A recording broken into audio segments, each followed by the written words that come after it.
Dunia sepak bola Asia mendadak geger.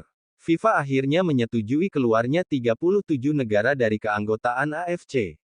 Semua berawal dari keputusan yang dianggap tidak adil, ketika Arab Saudi ditunjuk sebagai tuan rumah kualifikasi Piala Dunia 2026 putaran keempat.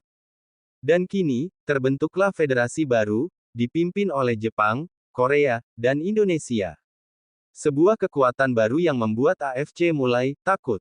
Semua bermula dari rasa ketidakadilan. Banyak negara merasa AFC terlalu berpihak pada negara-negara tertentu, terutama Arab Saudi dan Qatar. Mulai dari keputusan wasit yang kontroversial, jadwal yang tidak merata, hingga hak siar yang penuh kepentingan politik. Negara-negara kecil seperti Laos, Nepal, hingga Asia Tengah mulai bersuara. Dan ketika Jepang, Korea, dan Indonesia ikut bersatu, AFC benar-benar mulai panik. Ketika FIFA mengumumkan bahwa putaran keempat kualifikasi Piala Dunia 2026 zona Asia akan digelar di Arab Saudi, banyak yang tak percaya. Bukan hanya karena fasilitas megah, tapi karena ada dugaan bahwa keputusan itu hasil lobi besar-besaran dari petinggi AFC. Beberapa federasi bahkan menyebut adanya politik uang di balik pemilihan tuan rumah. Dan sejak itu, kepercayaan terhadap AFC benar-benar runtuh. Pelatih dari Asia Timur dan Tenggara mulai angkat bicara. Bahkan, beberapa mantan anggota komite AFC membocorkan dokumen internal yang menunjukkan adanya arahan khusus demi meloloskan tim-tim tertentu ke babak berikutnya. Awalnya hanya 12 negara yang menyatakan keberatan. Namun dalam waktu 2 bulan, jumlah itu melonjak menjadi 37 negara. Dari Asia Timur, Asia Tenggara, hingga Asia Tengah, semuanya satu suara. Kami ingin sepak bola yang adil. Jepang, Korea Selatan, dan Indonesia menjadi motor penggerak utama. Mereka mengajukan proposal ke FIFA untuk membentuk Federasi Sepak Bola Asia Pasifik (AFAP), sebuah wadah baru di bawah pengawasan langsung FIFA. Setelah melalui serangkaian rapat di Zurich dan Doha, FIFA akhirnya memberikan lampu hijau. Federasi baru disetujui dengan syarat, kompetisi dan kualifikasi harus berjalan transparan dan profesional.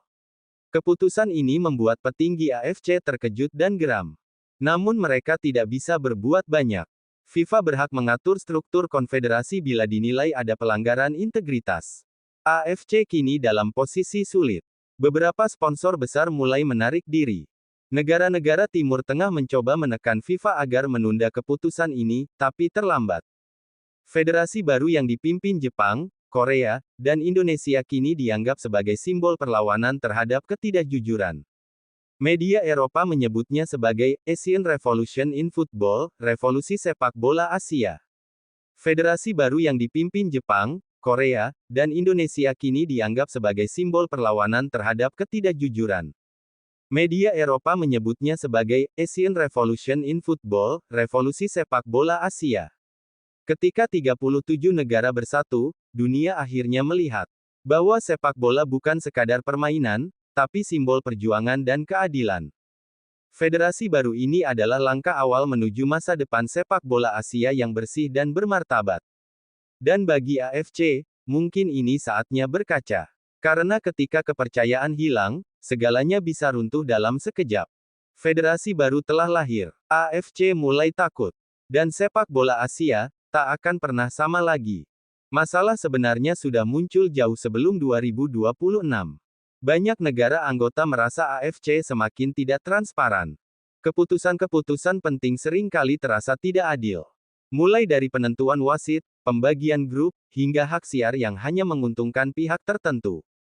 Namun puncaknya adalah saat Arab Saudi ditunjuk sebagai tuan rumah kualifikasi Piala Dunia 2026 putaran keempat. Negara-negara Asia Timur dan Tenggara langsung bereaksi keras. Kenapa selalu Arab Saudi? Tanya mereka. Beberapa media mengungkap ada dugaan kuat bahwa penunjukan itu hasil lobi politik dan uang besar di balik layar. Pelatih Irak, Australia, dan Korea bahkan pernah mengeluh bahwa sistem AFC tidak pernah netral. Setiap keputusan besar selalu mengarah pada negara-negara yang punya kekuatan ekonomi besar. Putaran keempat kualifikasi Piala Dunia 2026 menjadi titik ledakan. Sejumlah laga dilaporkan syarat kontroversi, penalti aneh, keputusan VAR yang tak ditayangkan, hingga jadwal berat sebelah. Tim-tim seperti Jepang, Korea, dan Indonesia merasa ada kejanggalan besar. Apalagi saat AFC menolak banding dari beberapa negara tanpa alasan jelas.